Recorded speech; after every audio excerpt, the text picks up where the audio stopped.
And we are live, which is amazing. And that's good to see you drinking your gravy there. That's my chocolate BHB. Yes. And I'm actually trying that, so thank you for that. That's really good. So what's the benefit of the BHB then? All of the benefits that you would achieve from being in a ketogenic state, only enhanced. So it's nothing you can't achieve naturally from being carnivore ketogenic. But so hundreds of benefits. The reason that I'm taking this today is that I completed a duathlon today, my second duathlon. And I'm absolutely wrecked. So a couple of reasons, actually. I wanted some energy for the brain so I could concentrate because I'm absolutely exhausted. And secondly, exogenous ketones will increase EPO naturally within the body when taken after intense exercise. So those are my two, plus it combats inflammation, and the list goes on and on. But yeah, so there is a method to my madness. That's good. We got a reel out of that, I think. That was about 60 seconds. That's a short one for me, isn't it? So we got Matthew in the room already, which is good. And he's saying, "Happy Sunday, trophy yellow, smiling." Woo! Happy Does that Sunday. make sense to you? Yeah. What? Well, we've got M here. Just M. Chocolate is a good brain energizer. So that's good. The BHB and a bit of chocolate. Would that be true? Do you think? Do you know, I'm torn when it comes to anything to do with a plant, and cocoa does come from a plant. Now that said, I do flavor my chocolate BHB with cocoa. So I try to. I always think that anything from a plant consumed in excess is going to relate to a negative benefit, so I guess it depends on how much chocolate one was eating. The benefits from these things, I think, compare to what? So it's a case of if you are eating a poor lifestyle and you start to eat vegetables, you're going to see a benefit. If you're eating a poor lifestyle and you revert to dark chocolate, you're going to see a benefit. All of these so-called antioxidant benefits from plants are not antioxidants. They are, in fact, a pro-oxidant effect. So I think that, the poisons in the dose, you can get away with consuming X amount for the reason that I don't drink too much coffee. I still drink coffee. I love drinking coffee. One, because I think it's a drug. There we are. And I'm addicted to coffee. But two, I only see the upside when I drink coffee. So the likes of Anthony Chaffee, when he consumes coffee, becomes inflamed, and he notices almost immediately. So any benefit to him consuming coffee is negated by the negative effect. But for me, I don't feel that it inflames my body. I train intensely. So you would expect that I'm highly attuned to my body in regards to inflammation, aches and pains. When I take it out, I'm aching just as much as I do, when I keep it in. But I do notice a benefit when it comes to training because caffeine is a known ergogenic aid. So I use these things to confer a benefit depending on what that benefit could be and the timing of taking that. So I wouldn't drink coffee before bed because it keeps me awake. So as the stimulant effect would be negative in that respect. Too much coffee is high in acrylamide, which is a known carcinogen. So, I wouldn't consume it in excess. And again, it alters the glutamate to GABA ratio, which can lead to anxiety and depression. So people who drink, silly amounts of coffee, it can lead to feeling, negative thoughts, self-doubt and this sort of thing. Not to mention insomnia and lots of other sort of downstream deleterious effects of overconsumption. But then a little bit can confer a benefit. So, chocolate, quite possibly. I mean, but when it comes to the benefits from plants in general, I think it compares to if you were living a carnivore lifestyle strict, you were going to be you're going to benefit more without putting it in. But that said, if you are that strict, put in a few pieces in now and again isn't going to cause any harm anyway. So I think your context is incredibly important, isn't it? The difference is we have healed our gut. Our guts are healed. We no longer suffer with this intestinal permeability. If we were to go back eating these foods day after day, then, potentially, but I think if we compare it to a standard lifestyle, then it's all about context. It's all about context. And I'm rabbiting on again now, but, well, I was trying to get a word in, to be honest, because when you said about caffeine, I mean, when I did my advanced personal training certificate many years ago, interesting to see caffeine is a banned substance in so many sports. And when I got involved with the javelin throw, the Olympic javelin throw, I mean, you've just got to avoid caffeine. So why am I saying that? Well, it proves it's a stimulant. It proves it gives you an edge because it's banned. I think, wasn't it recently? Wasn't it sort of over the last few years deemed not to, have an impact on athletic performance? I don't know. I might be getting my wires crossed, but you could argue the food would improve performance. Because if you had the correct nutrients, you're going to perform better. And that doesn't mean that you can't perform without fasting. I'm on a daily basis, but on a level playing field. But it's, if one was to go 30 days. I was going to say the Manchester City striker, Eric Haaland, who's a Haaland, however you want to pronounce it. He's bucking the trend and having liver and protein and mouth taping and wearing blue blockers and doing all these sort of things. And he's, basically the top scoring striker last year in the Premier League, beyond belief performance. So we are seeing that in the mainstream. Sorry to interrupt you, Rich, but that is being talked about. Sadly, I mean, even today, it's still reported in a derogatory fashion, as in it's weird, it's strange. He eats liver and meat, and that's pretty much all he eats. He's 23 and he's still growing. Is it this weird diet? And I'm thinking, well, he's at the peak of his performance and looking amazing and growing. So it's out there. I mean, it is out there. And yeah, I think you're right about the coffee. The problem with the studies is is it funded by the coffee growers who want you to believe that it should be back and used appropriately?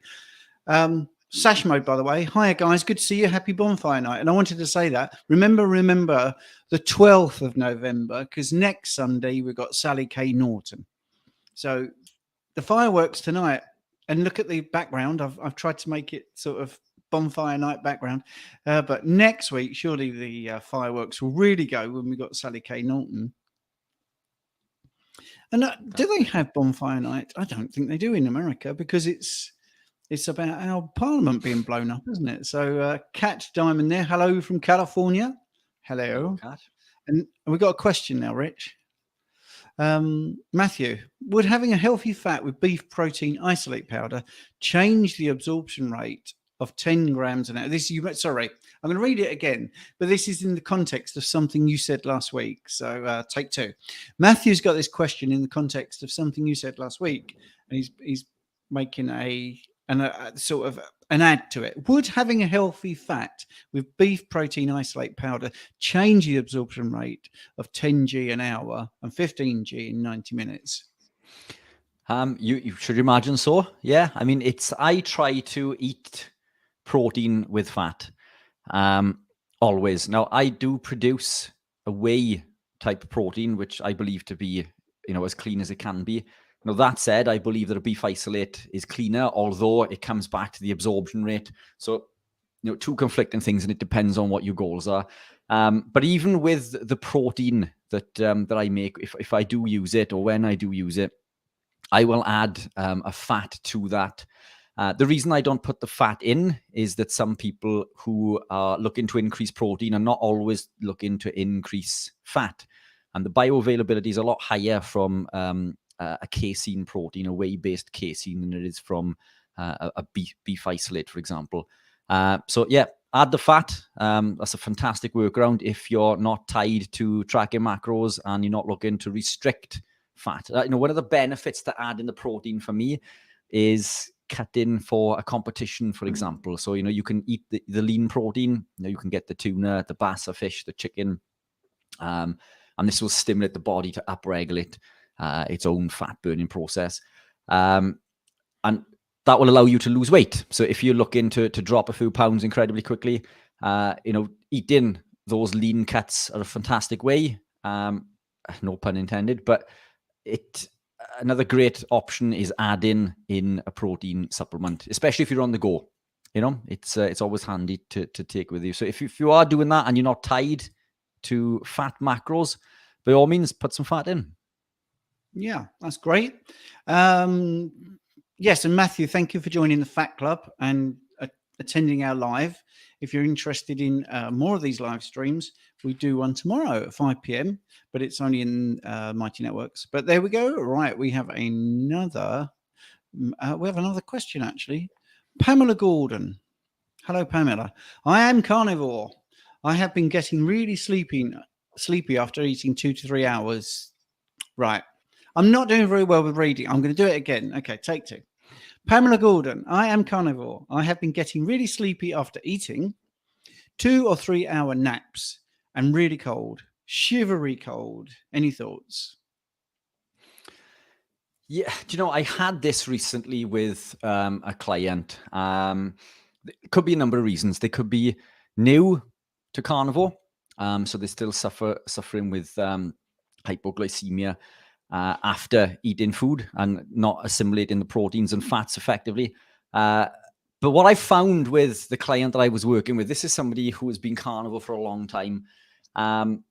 They were adding in fats that they were getting from the supermarket, and they were processed meats, which were higher in linoleic acid. So I put it down to this. I put it down to the increase in insulin resistance, and when insulin increases, it can lead to all sorts of downstream, effects. This is why if we eat carbohydrate, we'll have insulin release and then a blood glucose crash. So it could be related to that. It could be not eating enough. It could be eating too much. So I mean, there's lots of other sort of contributing factors there. Definitely the source of the meat for certain could be a big impact. Are you only eating lean cuts? Are you eating predominantly beef? Or is it eggs? Are you maybe having a reaction to the eggs? A lot of people have reactions to eggs and fish and cheese, other dairy products. Lots of things. But what I would suggest to do is an elimination protocol, removing everything, not one thing at a time, taking everything out, seeing if that improves, coming back to maybe eating just beef or lamb, and then reintroducing certain things and seeing what impact it has. But grass-fed from your local butcher is always going to be better. I'm not a big fan of supermarket bought meats, but I do understand that there's a purpose to it. But if cash is an issue when it comes to buying protein, beef mince is incredibly cheap, and your local butcher will probably add the offcuts of the offal to the mince, so you get all the benefits of the liver, heart, and kidney without even paying for it, essentially. So that's what I tend to do. I eat a lot of mince, and I'm going to be putting in a lot more lamb as well. So lamb, I think, is another well underrated source of protein and fat. Yeah, absolutely. I mean, I would say Pamela, we probably need to know how long you've been carnivore, and is this something that's developed? Let's say you've been carnivore 2 years, as it suddenly started. And Richie's right. What are you eating? Are you eating ribeyes? Are you eating eggs? Are you eating ground beef? Are you eating fish? So what sort of carnivore are you? So this is just not being critical of you. It's just to be helpful.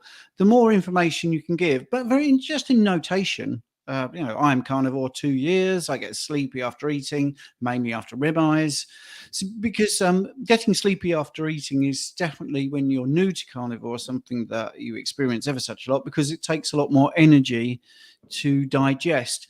That can also explain the coldness sometimes, because your thyroid is trying to regulate your temperature, whereas your digestive system is trying to digest stuff. So you might find, although there is a thermic effect of food, that the digestion is taking some of the energy away from your thyroid to produce the right temperature, shivery cold. So yeah, and if this is a new thing, maybe you've got an infection, maybe it's nothing to do with food at all.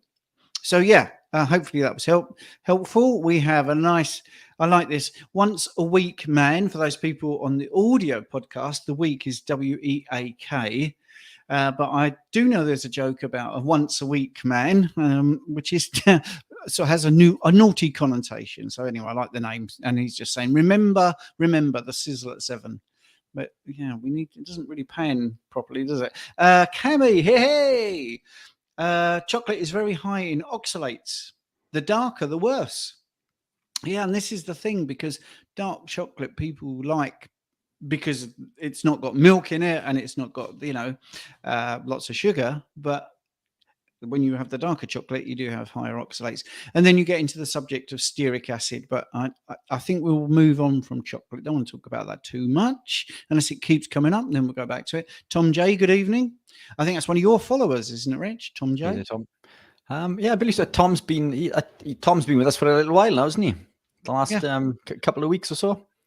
Yeah. I'm not going to do my Tom Jones joke, because it would be unusual if I did. Right. Carnivore muscle, that's Jonathan. Yes. He is talking about the absorption here. Absorption is the same. Assimilation is no different, accompanying protein with fat. And Richard says, I recommend my friend Richard's keto product, top shelf stuff. That's good. But that is true, though, isn't it, Rich? Because absorption and utilization are two different things, and the rate you absorb it is important, and when you absorb it, so much. So just yes, Cammy, I'm aware of that. It's not a regular part of my diet, but like Rich with his coffee, I've experienced only benefits when I have the occasional cup of hot raw cocoa. So yeah, this is it. I think it's all about having informed decisions when you ingest anything. Now, Andrea, and I'm not going to produce any laughs by trying to do that surname, I had a lactate threshold test done, and the result was I have strong degree of lactate tolerance. Does low carb lifestyle affect this? I can't find any studies on this. I am a PHCI coach. Thank you. Because obviously that's OBLA, isn't it? The onset of blimey, this is going back to my training. You look at that when you're training people, the onset of lactate. I can't remember the mnemonic. The mnemonic is supposed to help you, but I can't remember the mnemonic. But anyway, yeah, what do you reckon on that? Yeah, unsure. That's one to look into, I think, isn't it? Yeah, I mean, I would imagine that the low carb lifestyle would actually improve. Well, if we're talking about muscle lactate, we know is shuttled to the liver much more efficiently when we are low carb ketogenic adapted. So it leads to us not suffering with these DOMS, the daily the delayed onset muscle soreness. And what I noticed when I was bodybuilding is that I would never reach that vein popping pump that I would on carbohydrate. But that vein popping pump is lactate buildup, and it's the body's inefficiency to buffer the hydrogen ions and lead to lactate buildup. So I guess, it makes it more efficient in that respect. So in regards to blood testing, I'm unsure outside of the realms of training, but it makes sense if it does that. It certainly upregulates that system, the lactic acid system, and allows us to buffer and perform at a much higher intensity for a lot longer. So I guess it does make sense. Yeah, I was just trying to look up in my notes, but anyway. I can't find it, so it's boring me typing. Right, let's move on. So Jonathan says, Carnivore Muscle says, all cocoa products give him a headache or make him feel unwell, headaches, etc. Right, Yuri. Hi, can I ask questions here? Well, yes, you've just done that. So that's it. That's your one used up. Not really. Of course, you can ask questions here. It's free for all. And if you want to get it promptly done, then you can do, a super chat, make a donation, which is very handy. Cami, yes, it can be used as a hit of oxalates if you need to starve off dumping episodes. So what I'm going to do from now, just to keep us flowing, is try not to do too much of the to and fro in the chat, but just try and get to some of the questions. But for now, we'll carry on. Carnivore Muscle, this is a great place to ask questions. I would rate it top 4 of all carnivore Q&As. Right. Well, let's throw the gauntlet down. Top 4 would imply we're 4th, because if we were a 3rd, he would say top 3. So I'd like to know the other 3. And we're quite happy to talk about other people, aren't we? So what about this one? This is good. Cat Diamond. Pamela, are you taking iodine? That should help with body temperature. And I think that's because it's supporting thyroid function or production of thyroid hormone, actually. So your collagen powder, does that have selenium in it, Rich? The electrolytes too. It does, yeah? The electrolytes, yeah, not the collagen. The electrolytes. Right. I do collagen as well, but it's the electrolytes, yeah, contains selenium, molybdenum, and astaxanthin. So some homework. Go and tell us about that. The astaxanthin is a compound that is found naturally in things like salmon. It's what gives salmon the pink color. It is the only true antioxidant on the planet. And by that, I mean these other things from plants that we are told are antioxidants are in fact pro-oxidants. They begin their journey as pro-oxidants. And the theory is that this hormetic effect, so we'll benefit from the effect of hormesis, where we put a little bit of bad in, the body will increase glutathione, the body's master antioxidant, and we will confer a benefit from taking that toxin from a plant. Except that isn't true, because these plants or so-called antioxidants activate something called the NRF2 pathway, which is an oxidative stress pathway. The body sees this as a pro-oxidant, increases glutathione to conjugate to this toxin to excrete it from the body. And we would elicit the same response from ingesting things like mercury, lead, arsenic, tobacco smoke, exhaust fumes. So if we are to believe that these plants have an antioxidant effect, then we also must believe that lead and arsenic and mercury are also good for us, because they elicit the same response. But this astaxanthin is the only compound that I know of on the planet that will elicit a true antioxidant effect without becoming a pro-oxidant first. And it's, as an antioxidant, is 550 times more potent than vitamin E. It's 60 to 80 times stronger. And some studies have gone up to 200 times stronger than vitamin C, 800 times stronger than coenzyme Q10. And the list goes on and on and on.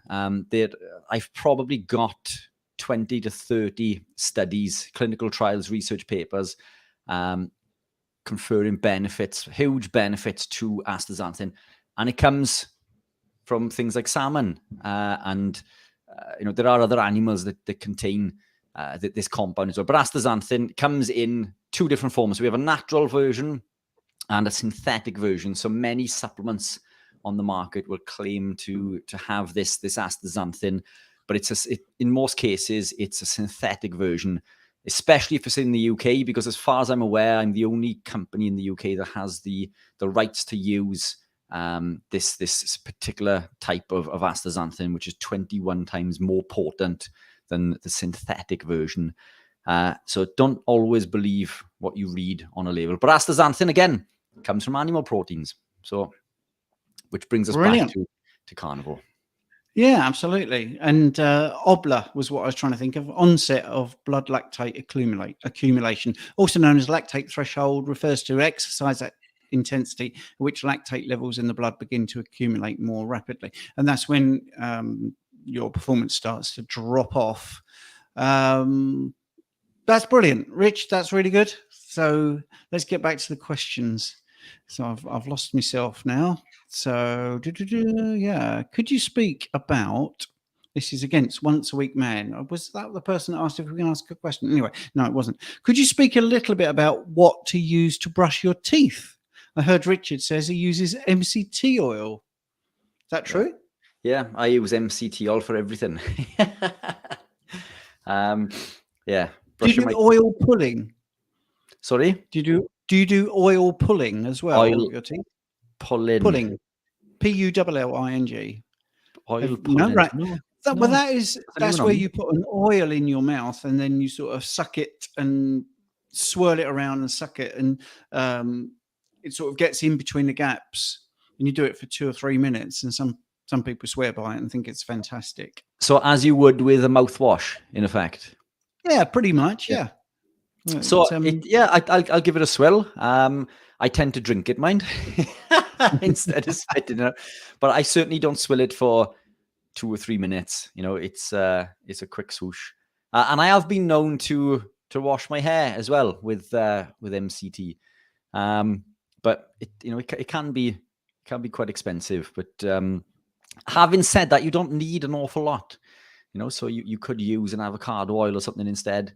Although avocado oil is probably just as expensive, actually, especially for the volume that you would use. But tallow I use for skincare.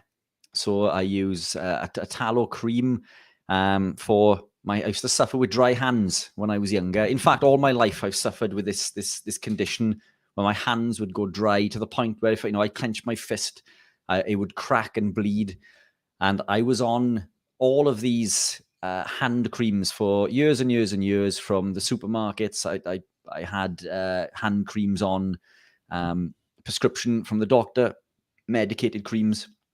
I used to have creams or this little spot thing as well for the acne that I used to suffer with as an adult. So I used to have prescription. I can't remember what it was, but it's in this little, it's in this little tube. And when you get a spot or acne, you dab it on, and it's meant to sort of sterilize and kill the spot. And I used to use that for years and years and years, all of which have completely gone away since I've become keto and more so carnivore. So something else to add to the list of benefits that we don't quite often speak about.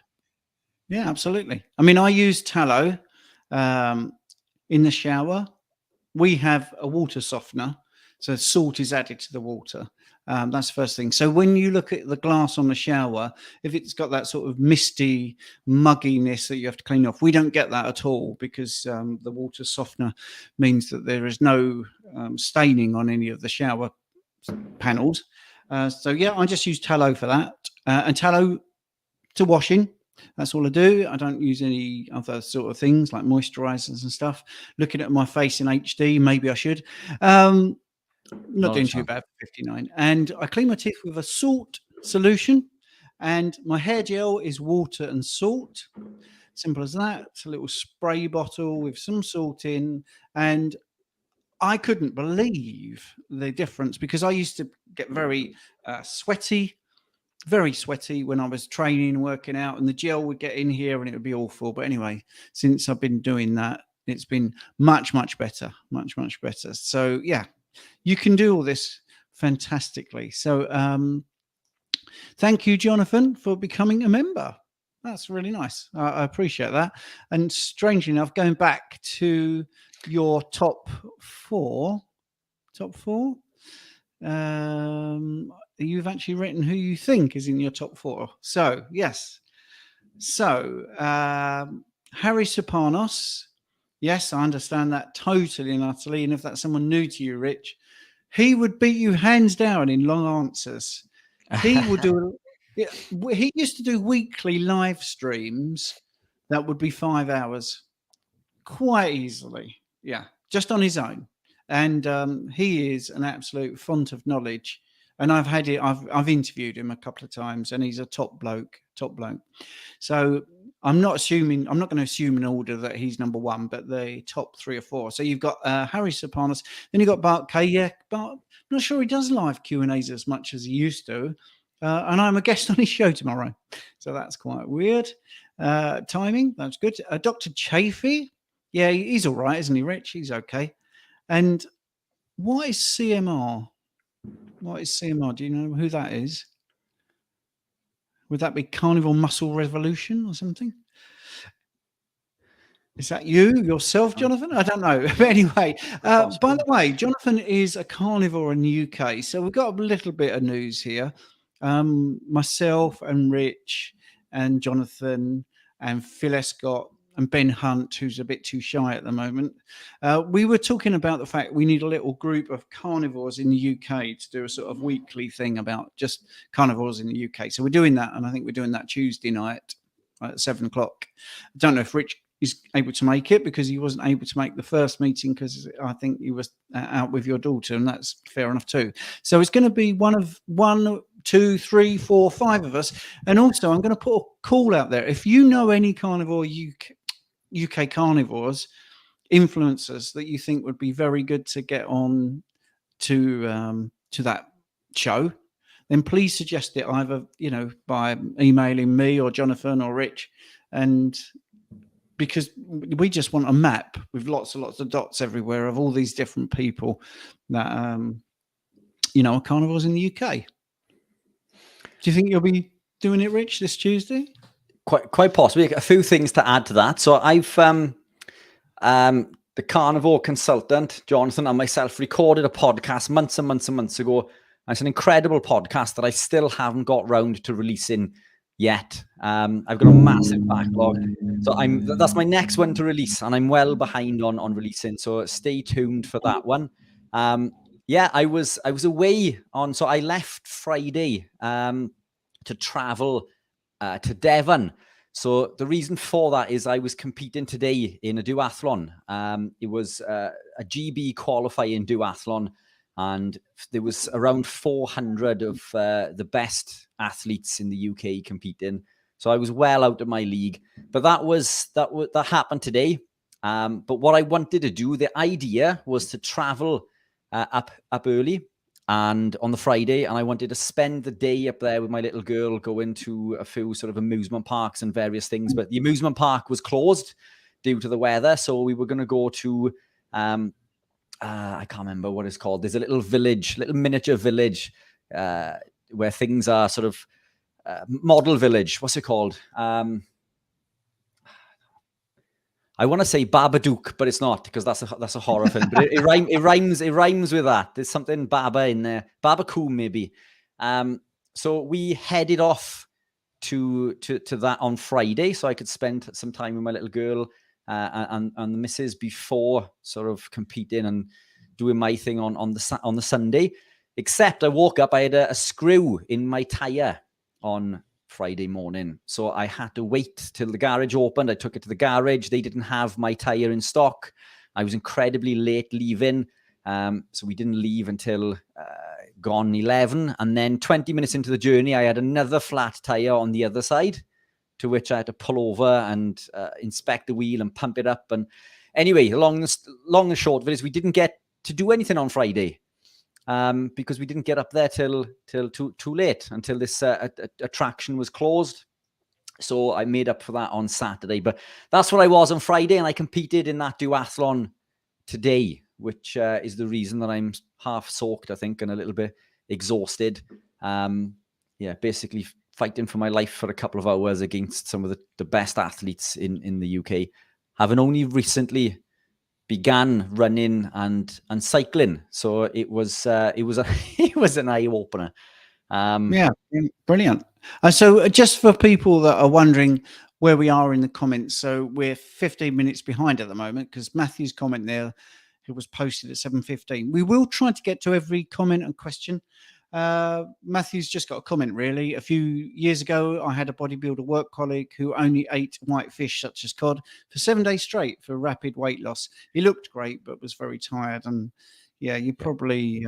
you need the fat. So there's an incredible way to strip, but you do need to put those fat refeeds in. So if it's for a specific purpose, doing that in the short term is an ideal way to strip the fat. But I noticed when I was doing consultations at public speaking events, when I used to compete and I'd strip and go a long time without fat, that I was unable to form words. I was giving presentations, forgetting why I was there. So fat is incredibly important. So if you are doing that, do it sensibly. and do your fat refeeds to overcompensate for lack of energy. Plus, this person is obviously coming from a carb background as well, so there's that whole adaptation period and lack of sodium and drop in insulin and everything else that we've spoken about previously. Great stuff. Could you zoom in on your camera a little bit, or is that not possible, by the way? On mine, yeah. Because I like to see this brilliant remote control working. And we can get you look, because you look so small compared to me. That's good. And it'll look better on a reel. Right, here we go. So yeah, Guam 83, GWAM 83. Here's the question. I've tried carnivore twice, failed day 9 and then day 16. I always lose 15 to 20% strength in the gym. And as the days progress, I feel worse and worse. Is this just not for me? No, everybody feels the same way. You're coming from a lifetime of being fueled by glucose. Your whole gut microbiome is geared up to processing specific things for nutrients. And now you're taking that energy away. You're taking that... you're changing your whole gut microbiome. So you're altering the firmicutes and Bacteroidetes. And it takes time to upregulate. And you need to be able to assimilate those fats and proteins effectively. And it's a transition period. So initially you have that drop in insulin, which is signaling the kidneys to release sodium from 4 points in the nephrons in the kidneys. And with that fluid loss and that sodium loss, this leads to what's known as keto flu, or was once known as the Atkins flu. So sodium is incredibly important. Lots of sodium can compensate for much of the loss, because it's not, you're not losing muscle, it's volume in the muscle. So maybe supplement with creatine as well. But there is an adaptation period, and it can take, Stephen and I have spoken to various listeners and personal experiences. It took me nearly 12 months to fully adapt, but the general consensus is 3 to 6 months to fully adapt. Strength, everything will drop off a cliff initially, but you need to make sure that you persevere, keep the protein in, keep the fat in, get plenty of electrolytes, make sure the potassium and sodium ratio is accurate. Don't fear the fat, because now you need to signal the body to transition into burning fats. You can do this through, potentially supplementing with an MCT powder or exogenous ketones also, but salts are super important. So you can use electrolytes or salt your meals with like a pink Himalayan or a Celtic sea salt. But it is very common. I think almost everybody who's transitioned into this lifestyle has experienced that. And it took me maybe 2 or 3 weeks until I started to feel any sort of benefit at all, or even any resemblance of my previous self, because I've explained before that I genuinely thought that I was going to die. But I was so unhappy with the way that I looked and various other factors in my life that I persevered. And one day I woke up and I felt the best that I had ever felt. So how you go about this is incredibly important. But salt, protein, and fat are 3 of my main pillars that I would strongly recommend. Consistency is key. Yeah, and I think you've got to look at it. I just take a bit of a broader approach. Your body, all the mechanisms in your body have got to change. Everything's got to change. You've got to adapt. And I often talk about the fact that I'm pretty good at tennis. All right. Now, this might sound a bit out there, and I've won a singles title. Now, if you've never played tennis before and you gave me a game, you possibly would want to give up, because you've never played tennis before. You don't know how it works. You don't know how to serve. You don't know how to hit the ball and all this sort of stuff. And maybe after day 9, you'd want to give up, because maybe you wouldn't be making the progress. But if you had a good coach and someone saying to you, well, stick with it. This is what everybody, like Rich just said, this is what everybody goes through. Don't worry. I was a learner once. Just stick with it. And then you get to day 16 and another day when you think you're going to give up, and say, look, you are getting better. There are these little changes you're maybe not aware. You've just got to stick with it. And that's what your body's doing. It's just adapting. And sometimes you have to take 2 steps back to make 1 step forward. But eventually, as you become less and less dependent on carbs, what happens is there is a flip in this. And you might go back to carbohydrates after, let's say, doing it for 3-4 months, and you find that the carbohydrates that made you feel fantastic, or you thought made you feel fantastic, the effect it would have would be awful. And then going back to a high carbohydrate diet would be difficult. And after day 9, you thought, I can't do this any longer. I want to go back to feeling really good like I did on carnivore. So there is many ways to look at this, but I think listening to the right people and getting the right electrolytes is key. And I hope that's a good answer for you. We got Rob Roy now. Good evening, gents from South Africa. I'm a 5,000 meter athlete and new to carnivore. Would Richard mind giving me a rough idea of what he would prioritize to try and achieve optimal performance? So I think we just had a little bit in that last question. Is there anything you want to add, because we're talking about this particular athetic? Look, I think this is a brilliant segue from the last comment.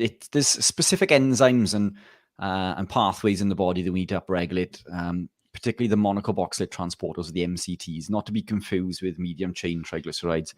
It takes time to adapt, so consistency is key. Keep doing what you're doing. Salt is super important. So everything that we've just mentioned. But if there's one thing that I tell people that is incredibly important, and it's protein. It's always the protein, because every cell in your body is made of protein. Every cell is made of fat. Every protein source in nature comes with fat. An egg is roughly equal amounts of protein to fat. Steak, salmon, all of these things, chicken breast with the skin on, all of these animal proteins come coupled with fats. So eat as nature intended. And what you will find is when you remove the foods that contain the lectins and phytic acids, so the breads, the pastas, the rice, and all the typical things, the oats that athletes would tend to use, suddenly your body's going to absorb these, more of these nutrients. Phytic acid and lectins can block the absorption of things like zinc, iron, and magnesium by as much as 100%. And zinc is essential for the production of testosterone, and testosterone we need to heal, repair, and grow muscle. So it is counterintuitive to live a standard lifestyle with pasta and rice and all of these other things. So when you go to consuming the proteins and the fats and you remove all of these other things, and if you are going carnivore particularly, then that's even better, because now we're removing all of the other phytoalexins, plant toxins, anti-nutrients, because that's what fiber is. Fiber is an anti-nutrient.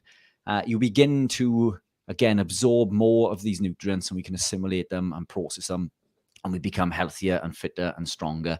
A few things there. I mean, we could go to town. I think there's a whole sort of 2 hours that we could probably do on athletic performance. And again, Jonathan and I go into this in the podcast that I'm releasing soon. We touch base on athletic performance amongst loads of other things. So stay tuned for that. And there's plenty more available on all of our channels. Stephen's, my YouTube channel, and Jonathan's YouTube channel as well. Lots of things to do with athletic performance. So feel free to check those out. Yeah, great. Hope that was helpful. Here we go. We got Landers here. Good evening, Richard and Stephen. I have an enlarged prostate gland, weak urinary flow. Would a carnivore diet be contraindicated with this condition? I can't find any info on it. Right. Well, the first thing I would say is, if you go on Google, and sadly, if you go on to YouTube and you do some searches, you're not going to get good information about carnivore, low carb, or ketogenic diets, because a lot of what we talk about, the WHO, which is a business, it's not an independent health organization, they do get funding, will hide the information from you. And as I said last week, if I was looking to improve my health 10 years ago, I would have done a Google search, I would have done a YouTube search, and I would have found keto, I would have found Ken Berry, Eric Berg, all those sort of people. Now, I wouldn't find it. I genuinely wouldn't find it. So here we go. So, yes. So I would firstly say it's very doubtful the carnivore diet would be contraindicated, rather because it's an anti-inflammatory diet. It's definitely anti-inflammatory. Too many people have said this, they've experienced it. It would improve your situation. You see, what happens, the bladder obviously fills with a certain amount of urine, and then as it stretches, it pushes and it gives you the desire to urinate. If your prostate enlarges, it pushes up into this area, and it makes the internal size of the bladder smaller. But because the prostate is pushing up against the bladder misreads it as a full bladder waiting for you to urinate, because the prostate is pushing up. So therefore, when you then urinate, what happens is you get a weak flow.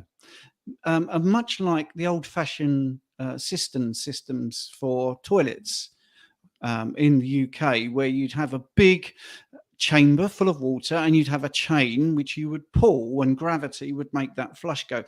If you put bricks into the cistern, which is what people used to do to save water, so your flush didn't have so much water in there, you would get a weaker flush. And that's exactly what's happening with you. Your prostate's pushing it. Well, this isn't medical advice. This is talking generally, actually, about this condition. Can't give you one-to-one advice, Landers, I'm afraid. But anyway, that's what happens. So I hope that makes sense. The prostate gland inflames, gets large, whatever is caused that, we don't really know. But that's what's making the weak urinary flow. That, and the fact that the urethra is going to be inflamed. So the internals of that, so like a hose pipe, if it's inflamed, what happens is the interior, the space inside is smaller. So you're going to get a flow that's going to be a little bit weaker. So yeah, it should put the pressure up, but because you've got the volume, less water there, it just makes that situation. So did you want to add anything to that, Rich? No, other than the fact that when we become carnivore or ketogenic, ketones block NLRP3 inflammasome, so they block inflammatory markers, which is why many of us experience much less inflammation. So it makes sense. It all comes together, doesn't it? So live a clean and healthy lifestyle and block inflammation, and all of these issues tend to go away when you speak to the masses. And I hate that that comment that we have to use all the time. We can't give this individual health advice and all this sort of stuff. And I don't understand why we shouldn't be able to just give advice. If it's our opinion. But yeah, it's not designed for people like us that are sensible or have honest degrees in physiology and health. It's to stop other people that, and I have heard people being given really bad advice. I think that's a thing. Yeah, maybe one we could go into more detail on the other platform, but yeah, we're going to go on to Rumble. Yes, 8 o'clock. See, I said it out loud. We're top 4 because I can never usually get on it on Sunday night. Information is top 2. Right, so we're second. Right, that's very nice. That's very good. But who's number 1? Anyway, right, Matthew, again, is rooibos tea the healthiest tea? I bought some and the packaging claims it's low in tannins. So again, are you going to... Right, let's break it down. In a simple way as I possibly can. Plants can be used for medication. Medication's useful when you're sick. So if you are unwell and there is a plant compound that can help alleviate a specific issue, then you can use that plant to do so. But what we shouldn't do is consume that product or that medication daily. So, and the food that I always come back to with this is one that would shock many, is broccoli. Up until a few years ago, I believed that broccoli was incredibly good for me. And we're told that it's incredibly good for us because it's high in a compound called sulforaphane. And sulforaphane is touted as a chemical to help fight cancer, which is fantastic if you have cancer. So sulforaphane is a compound used in chemotherapy, but you wouldn't take a chemotherapy pill unless you had cancer, because chemotherapy kills every cell within the body. So why would you take a chemotherapy pill if you didn't have cancer? So if you are unwell, and any of the so-called proposed benefits to drinking, any tea or any other compound for that matter, if you have researched it and you have found that it does confer a benefit to something that you were suffering with, then by all means use it. But it's quite often the case that when you remove everything else, all of these other things go away. Your immune system improves. You don't become sick as often. So you don't need to take in, these compounds. And in the case of broccoli, sulforaphane is so toxic that it doesn't exist in a healthy plant. It's created during the chewing process where myrosinase binds to glucoraphanin and it creates that isothiocyanate sulforaphane. So it's so toxic it can't exist in a healthy plant. It's created as we chew on it, as the plant becomes under attack. So it's a defense chemical.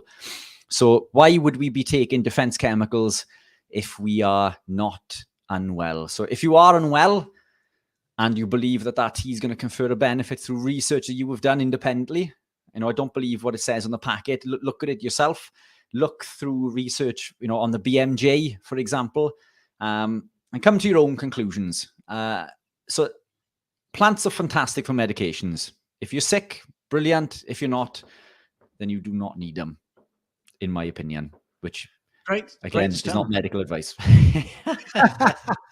You're going to have to tell me later why I rubbed you up the wrong way when I said that. So, sash mode. You didn't. It's just the whole thing. We're not allowed to give advice. And yet, the reality is this is why we're here, isn't it? But it's education, isn't it? All we are doing is providing education based on research that you and I have carried out and real experience with ourselves, clients, customers, etc., and the whole network that we move and work with. Yeah. But Sash mode, I think, might have missed. So this was posted at 7:23, and it's now 7:51. So we're trying to keep up. I promise you. Sash mode. Just wondering, what products do you both use to wash your face, shower with, use a deodorant, etc.? So most of that has been answered earlier on, so you'd have to watch the replay. But I didn't mention deodorant, but I want to very quickly say one of the things I'm gobsmacked about is I don't need deodorant. And everyone who's not carnivore might cringe at this, but things like my socks and t-shirts and stuff like that, I don't have to wash every time I wear them. Even socks that I use when I play football. So I've got a pair of socks which I've used for the last 5 weeks in my five-a-side football, which I've got back into after 10 years away from it, and they don't smell. They don't smell.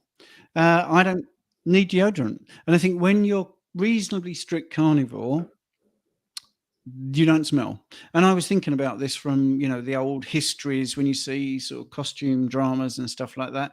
I used to think, wow, they must have really stunk. But I don't think they did.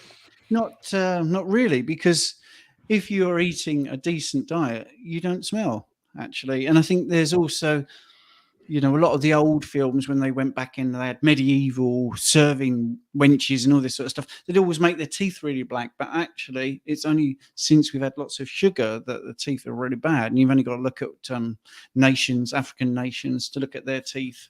And they're fantastic, aren't they? So let's go to, I think this is another question. By the way, guys, I have put a link in the chat for the next hour at 8 o'clock on Rumble. So Tom J said, comments on protein kinase. An influencer I follow claims that if you overeat on a meal, you stimulate it and it triggers inflammation, therefore going against OMAD. Not convinced, to be honest. No, well, AMPK is the opposite to mTOR. So the body needs stages of growth. So mTOR and AMPK work in a seesaw effect, almost against each other. We need periods of growth, healing, and repairing, but we can't elicit a constant activation of mTOR, because that will lead to all sorts of other things like oxidative damage and stress and all these other issues. Lots of groups of people amongst the world have shown lower lifespans with increased mTOR, particularly bodybuilders who consume lots of carbohydrates. So we need the balance. I'm a big fan of eating one meal a day. But what I would say is that you don't have to live that way if you don't want to. A lot of the benefits to being ketogenic, the brown fat activation, even autophagy and mitophagy, lipolysis, are all activated through just being ketogenic. Even if you were to eat all the way through the day. So you don't have to fast. It's just that state of autophagy is increased when fasting. But I would say that eat as you feel. So if you feel hungry, eat when you're hungry, stop when you're full, and then, eat again when you're hungry again. So if eating 1 meal a day suits you, fantastic. Unless you were suffering with other issues like loss of hair, fatigue and all these sorts of, there's lots of other confounding factors, but AMPK is essential. It's essential for the homeostasis of the human body. So it's a load of rubbish. All you need to do is Google autophagy, and you will see all of the benefits of cellular repair and regeneration. The body will clean all the old, sick and dying cells and create new, younger, stronger, fitter, faster ones. And it's been shown to improve lifespan and longevity. So why would that ever be a negative thing? But again, we wouldn't go 30 days without eating unless we had to. Doesn't mean that we can't, but there are cases in which you would do so. Maybe if you suffered with cancer or something. That gentleman from Scotland who went 372 days, I believe, Steve, fasted, 382. But 382. Yeah. So there are circumstances where you can do extended fasts, but eat when you're hungry, listen to your body. Yeah, it's cool. So do you know this person that's put the comment up? I do. No, yeah. How do you pronounce her name? I believe it's No. I may be wrong, but that's how I pronounce it. Yeah. Okay. Well, I'm going to read this because it sounds a bit crass coming from you, Rich. So here we go. And this is what's been posted. Highly recommend Keto Pro products. I'm in every week stocking up on electrolytes, MCT, collagen, and raspberry bomb. Yum. Going to have a t-shirt made, fueled by Keto Pro. Def helped with 5.5 stone loss. So that's good. So firstly, I want to say, the website is theketopro.com, and you can get 10% off your first order if you're interested. By the way, this live question and answer thing isn't to sell products, but if someone's going to tell you how good it is, we might as well do that because everyone else does it. And I saw your eyes light up when she talked about the t-shirt, Rich. Yes. Are you thinking of doing some merchandise then? Yeah, so I do have some. It's just not available on the website, which I will sort you out with. So drop me a message and we will get something printed. I wouldn't have you pay in to put that on, so we'll get you Keto Pro'd up. But that's what I always wear. So Keto Pro, fueled by fat. I don't know if you can see it, which way we go in. Yeah. So that's what's on there. And you need it like the size. I've got this online coach thing. You need it and then wear it. And then people. Oh, you got it on the back. That's all right. Yeah, Keto Pro everywhere I go. So, and when I eat out, I feel like I'm making a statement. So people sometimes feel uncomfortable. Or, what if I'm with family? And I go branded Keto Pro, so I can't even put those things in if I wanted to. But I like to make a statement when I'm out for food. But yeah, that's great. Sing it loud and proud. So that's the first hour done, and I do apologise to everybody that has put questions late on, and we haven't got to them. And there's some really nice comments. I'm whizzing through here. We are over on the other channel at 8 o'clock. We do get in trouble for promoting it, I'm afraid, but that's the way it is. If you want to support us, the best way is to come at 7 o'clock and just keep the numbers going up, like, comment, subscribe, and all that sort of stuff. Genuinely does help the channel. The more you do it, the more you share, the more you comment, the more you subscribe. Both Richard and I would really appreciate it. Sorry to do this sort of sales job on you, but times are hard. And it's more difficult to get through on the algorithm with YouTube because they don't want us to. Simple as that. So I want to thank you all for supporting us. Like I say, I have put a link in the comments for the next show. So hopefully you can do that. I will do it again so it's nice and fresh. That's over on Rumble, and we'll be over there in a minute. So thanks, guys, for tuning in.